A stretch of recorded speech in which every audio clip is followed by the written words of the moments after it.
Yeah, getting on stage was definitely like the most nerve-wracking thing I've ever done, because although I'm super confident in my life and in everything I do, this was so new to me and so weird, and I was the newcomer. You know, I was getting on stage with like a British champion, a 6-time British champion, a 3-time European champion, and like all these women who've done it so many times and, you know, holding all these titles, and I'm getting on stage with them as the newcomer, the first ever time on stage. It was so nerve-wracking.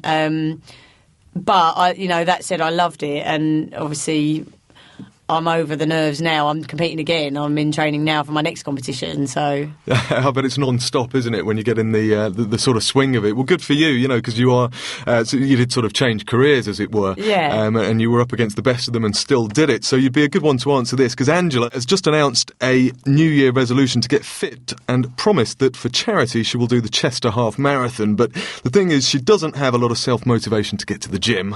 Have you any tips to help? Well, I think I often have people say, you know, oh, how can you motivate me to go to the gym and this and the other? And the only thing I can say is just do it. Like, I know it's that, you know, the cheesy old line, just do it. But it's true. You know, if you can sit there all day long making excuses as to why you can't go to the gym, or you haven't got time, or you're too tired, or whatever.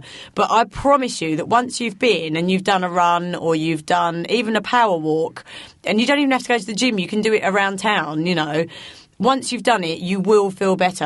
And then as you start to feel better, you'll want to do it more. And then as you do it more, you'll slowly become addicted. And then before you know it, you've got a super hot body and you feel great. So, you know, I say to everybody, just go and do it. Like, stop making excuses. Just get on and do it. I like that. I mean, how long were you training for? We're sort of talking 8 hours a day or something like that. Yeah, when I was in training for the first competition, it was like 8 hours a day, sometimes more than that. But that's because I had such a short time to get fit in. Whereas now that I'm in training for my second one, I can train for like 2 to 3 hours a day, and that's fine. So, well, I think if you can do it for 8 hours, come on, everybody can at least do it for an hour. Yeah. I mean, what should you be eating to help shed the fat and get the lean, toned body that you have? Yeah, I always say to people, just eat clean. And by that, you know, when in bodybuilder world, eating clean basically just means exactly what it is. Don't eat any processed foods. Don't eat any rubbish foods. No junk foods. For me, I cut out all salt, sugar, dairy, wheat. Like, all of that's got to go, and it's just clean, healthy foods. So, like, fruit and vegetables, lots of protein. I mean, I'm vegetarian, so I eat lots of egg whites, but meat eaters can eat chicken and fish and things like that, turkey. You know, just high protein meats and lots of veg. What's the best thing about being a bodybuilder?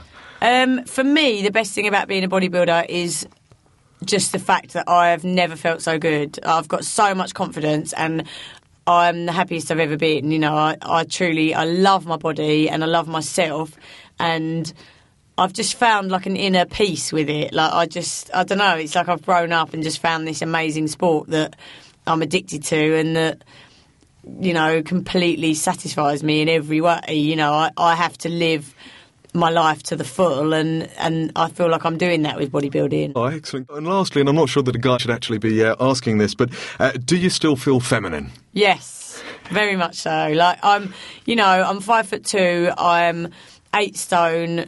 I mean, I know that's 8 stone of muscle, but I'm only tiny. I'm a size 6, and I feel the best I've ever felt. Like, I am really feminine. I can put a dress and high heels on and still look like a lady. Like, I know that the pictures of me in the paper, I look huge and muscly and all the rest of it. But in real life, I'm tiny and feminine and very much a lady still. Well, it's incredible what you've achieved, and we're all looking forward to the TV show coming out on the airwaves very shortly. Yes. Yes, we're excited to see it. Well, thanks so much for joining us, Jodie. Thank you.